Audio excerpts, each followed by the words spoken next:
इस वीडियो में हम लोग देखेंगे कि कैसे फैक्टर्स जो हैं वो कितने रिस्पॉन्सिबल हैं for shaping the Indian climate. और यही नहीं, इंडियन क्लाइमेट को शेप करने के साथ साथ इंडियन मॉनसून को भी ये फैक्टर्स बहुत ज़्यादा रिस्पॉन्सिबल होते हैं शेप करने के लिए। For example, we start from location and latitudinal extent. जो पहला फैक्टर है, आपको भी पता है, जब हम लोकेशन की बात करते हैं तो इंडिया 0 डिग्री इक्वेटर से ऊपर लाई करता है and India lies in the northern hemisphere.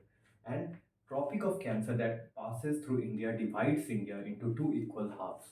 That is, एक नीचे वाला जो पोर्शन है सदर्न हेमिस्फीयर का वो ट्रॉपिकल रीजन हो जाता है और ऊपर वाला जो पोर्शन है वो टेम्परेट और सब ट्रॉपिकल रीजन में डिनोट किया जाता है। फॉर एग्जाम्पल, जो ट्रॉपिक ऑफ कैंसर क्रॉस करता है इंडिया से, उसके नीचे वाला जो पार्ट है वो इक्वेटर से नज़दीक है। इसलिए ये जो पेनिनसुलर इंडिया का पार्ट है, यहाँ पर आपको देखने को मिलेगा कि जो टेम्परेचर है through out the year, annual temperature almost same होता है। इवन डे और नाइट का भी टेम्परेचर में ज़्यादा डिफरेंस नहीं होता है। लेकिन ट्रॉपिक ऑफ कैंसर से ऊपर वाला जो पार्ट है हमारा, वहाँ पर आप चले जाओ तो वहाँ पे एक्सट्रीम क्लाइमेट आपको देखने को मिलेगा।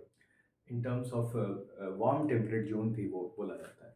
सेकेंड जो है हमारा फैक्टर, वो डिस्टेंस फ्रॉम सी है। डिस्टेंस फ्रॉम सी की जब हम बात करते हैं तो हमें पता है कि इंडिया वेस्ट साइड में Arabian sea and in the east side it is surrounded by bay of Bengal and in the southern side it is surrounded by Indian ocean. और यहीं पर जब तीन साइड में ऑलमोस्ट 7517 किलोमीटर का जो कोस्टल बॉर्डर लगाता है इंडिया वाटर सरफेस से, सी सरफेस से, उसके कारण देखने को मिलता है कि ये जो रीजन है सी साइड के नज़दीक वाला जो रीजन है, केरल, आपका कर्नाटक, महाराष्ट्र, इस साइड में आपका वेस्ट बंगाल, आंध्रा, उड़ीसा और ये आपका तमिलनाडु, ये जो रीजन्स है यहाँ पे मॉडरेटिंग क्लाइमेट देखने को मिलता है ड्यू टू सी।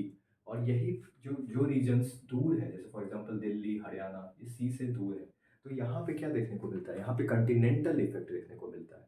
सर्दी में एक्सट्रीम क्लाइमेट होता है, ज़्यादा सर्दी पड़ेगी, और गर्मी के टाइम दिल्ली में उतनी ही ज़्यादा गर्मी पड़ेगी। लेकिन आप मुंबई चले जाओ, वहाँ पे ऑलमोस्ट, कोची चले जाओ, वहाँ पे सर्दी गर्मी में एक जैसा ही टेम्परेचर आपको मोर मोर और सिमिलर देखने को मिलेगा, मॉडरेटिंग इफेक्ट। उसके बाद थर्ड जो फैक्टर है वो है हमारा हिमालय। हिमालय का बहुत ही ज़्यादा बड़ा रोल है।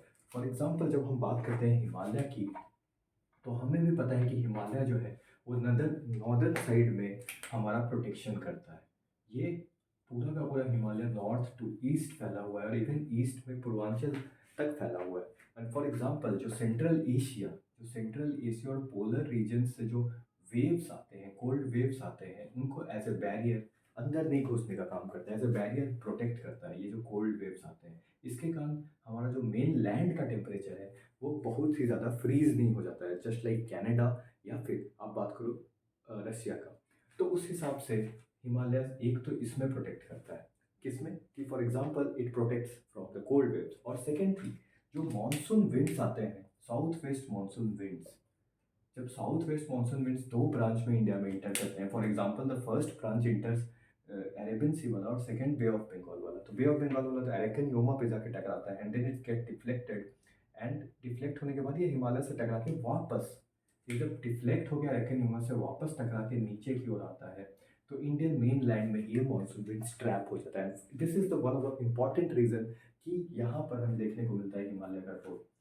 यानी हिमालय के दो रोल है। फर्स्ट रोल है कि जो भी कोल्ड वेव्स आ रहा है उसे रोक रहा है, और दूसरा जो मानसून विंड्स आ रहे हैं, चाहे वो अरेबियन सी ब्रांच के हों या फिर बे ऑफ बंगाल ब्रांच के, दोनों को ट्रैप करके इंडियन मेन लैंड में ही मानसून जो जून से लेके हमारा सितंबर अक्टूबर तक देखने को मिलता है। Third reason is relief features. आपको भी पता होगा कि रिलीफ फीचर्स की जब हम बात करते हैं तो इंडिया में वेस्टर्न साइड पे वेस्टर्न घाट्स है और ईस्टर्न साइड पे ईस्टर्न घाट्स है। और यही नहीं, इंडिया में रिलीफ फीचर्स की जब हम बात करते हैं तो पेनिनसुलर प्लेटू भी है हमारा, हमारा great plains of north India भी है, हमारा हिमालयन माउंटेन्स भी है, हमारा ये डेजर्ट एरिया भी है, हमारा आइलैंड्स भी है, लक्षद्वीप और अंडमान। तो हमारे जो और कोस्टल प्लेन्स भी है इंडिया का। तो कहीं ना कहीं इतने सारे जो रिलीफ फीचर्स हैं उसका भी एक रोल होता है, वो भी फैक्टर्स है responsible for shaping the climate. कैसे, फॉर एग्जाम्पल मैं आपको बताता हूँ। मान लीजिए वेस्टर्न घाट है, और वेस्टर्न घाट आपको भी पता है कि इस रीजन में सिचुएटेड है, केरल से गुजरात तक। और यहाँ पे आप देखिएगा तो वेस्टर्न घाट जो है उस पे ये south west monsoon winds directly perpendicular जाके टकराते हैं।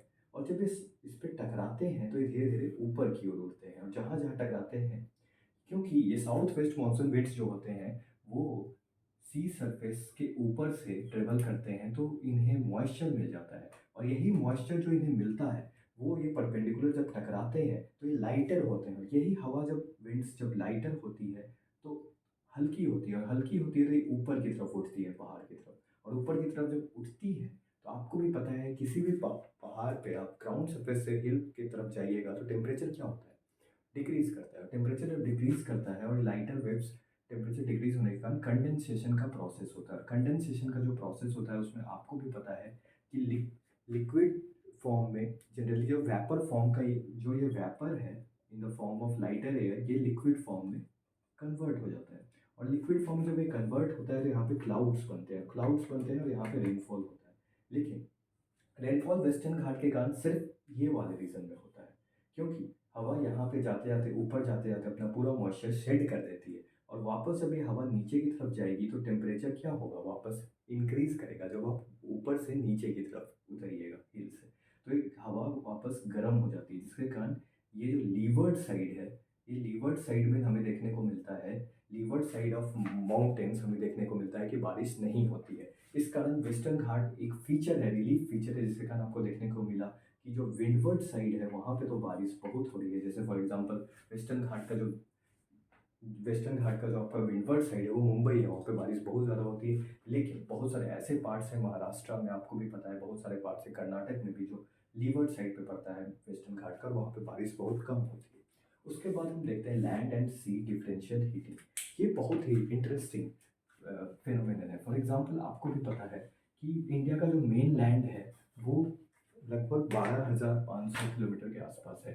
और जो सी सरफेस है वो मैंने आपको बताया कि इसमें आइलैंड्स को जोड़ दें तो 7517 है, और लैंड की बात करें तो 6100 किलोमीटर, जो कोस्टल लैंड की सिर्फ बात करेंगे तो यहाँ पे हमें देखने को मिलता है कि सी सरफेस जो है और लैंड सरफेस जो है उसमें आपस में इंटरेस्टिंग चीज़ देखने को मिलता है। फॉर एग्जांपल सी जो होता है, वाटर जो होता है, वो क्या होता है, वाटर जल्दी गर्म नहीं होता है, लेकिन एक बार गर्म हो जाए तो फिर देर से ही वापस ठंडा होता है। लेकिन लैंड जो होता है वो एक बार तेजी से गर्म हो सकता है और तेजी से ठंडा हो सकता है। इसलिए जब जनरली हमें देखने को क्या मिलता है कि नॉर्दर्न हेमिस्फेयर में जब भारत है और 21 मार्च के बाद जैसे जैसे यहाँ पे ITCZ और for example low pressure create होता है, क्यों, क्योंकि थर्मल हीट ऑफ सन यहाँ पे ज़्यादा पड़ता है ट्रॉपिक ऑफ कैंसर पे, आपने भी पढ़ा होगा नॉर्दर्न हेमिस्फेयर में। तो नॉर्दर्न हेमिस्फेयर में 21 मार्च के बाद जब यहाँ पे गर्मी ज़्यादा बढ़ने लगती है उसके कारण लैंड ज़्यादा हीट होता है। और आपको भी होता है टेम्परेचर का रिलेशन प्रेशर के साथ इन्वर्स होता है, यानी टेम्परेचर अगर इंक्रीज करेगा तो प्रेशर हमेशा डिक्रीज करेगा। तो टेम्परेचर जब इंक्रीज करता है लैंड का तो प्रेशर यहाँ पे डिक्रीज करता है और यहाँ पे लो प्रेशर बनता है। और सी में उल्टा एस्पेक्ट में हाई प्रेशर बनता है।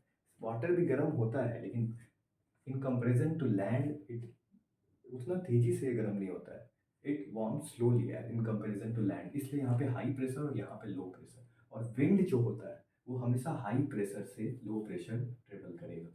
तो हमें देखने को मिलता है कि जो कॉन्सेप्ट है लैंड ब्रिज और सी ब्रिज का, वही यहाँ पर land and sea differential heating के कारण यहाँ पे मॉनसून विंड्स हमें देखने को मिलता है। और यही मॉनसून विंड्स को आप सीजन से रिप्लेस कर सकते हो। फॉर एग्जांपल जब आपको देखने को मिलता है कि जून से, फॉर एग्जांपल आपने भी ये फील किया होगा कि जून से लेके सितंबर तक, फॉर एग्जांपल जून से लेके सितंबर और अक्टूबर तक जब तक south west monsoon winds India में रहते हैं तो हमें देखने को क्या मिलता है, हमें देखने को ये मिलता है कि यहाँ पे लो प्रेशर क्रिएट हुआ, यहाँ पे हाई प्रेशर क्रिएट हुआ। और जनरली आपका जो विंड होगा वो हाई प्रेशर से लो प्रेशर बहता है। ये हमें जून से सितंबर को मिलता है समर सीजन में जनरली। लेकिन इसी का अपोजिट विंटर सीजन में क्या हो जाता है, फॉर एग्जाम्पल विंटर सीजन में यहाँ पे हाई प्रेशर क्रिएट होता है क्योंकि नॉर्दर्न हेमिस्फेयर में हमारा इंडिया है।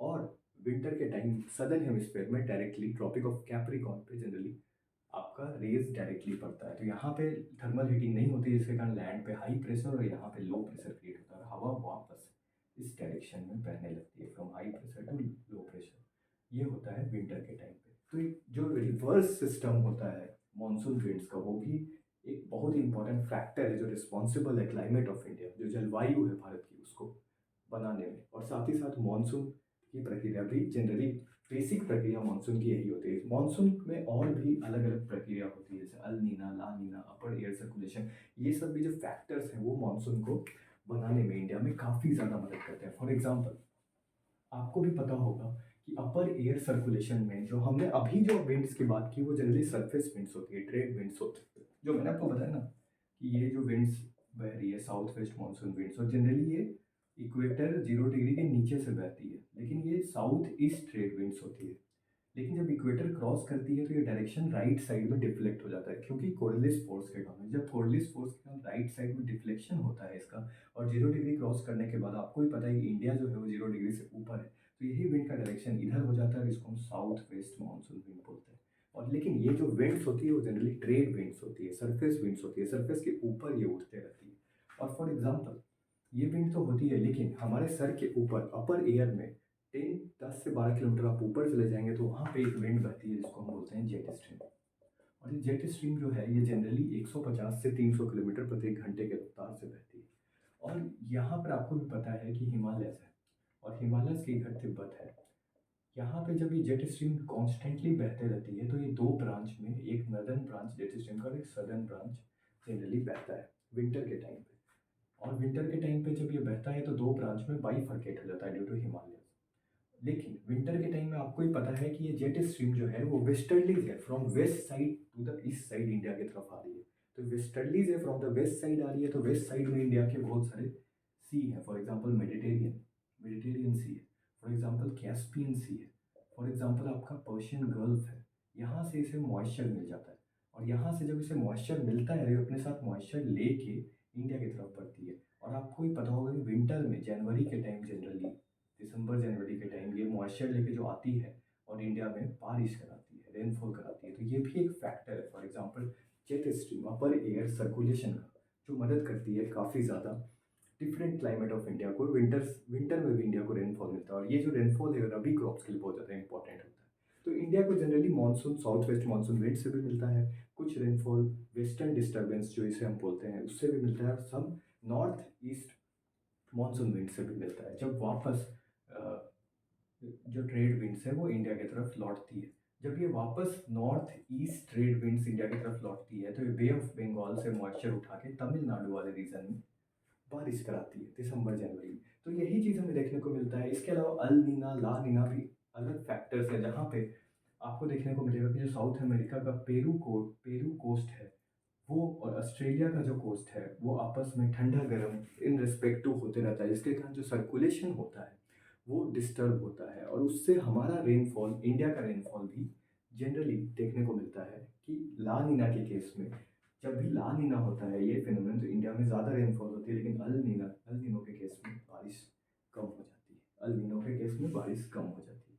तो ये सब फैक्टर्स हैं अपने आप में जो रिस्पॉन्सिबल हैं for shaping climate of India, और साथ ही साथ इंडियन मानसून के भी ये फैक्टर्स हैं जो जनरली इंडियन मानसून को भी शेप करने में मदद करते हैं। Thank you.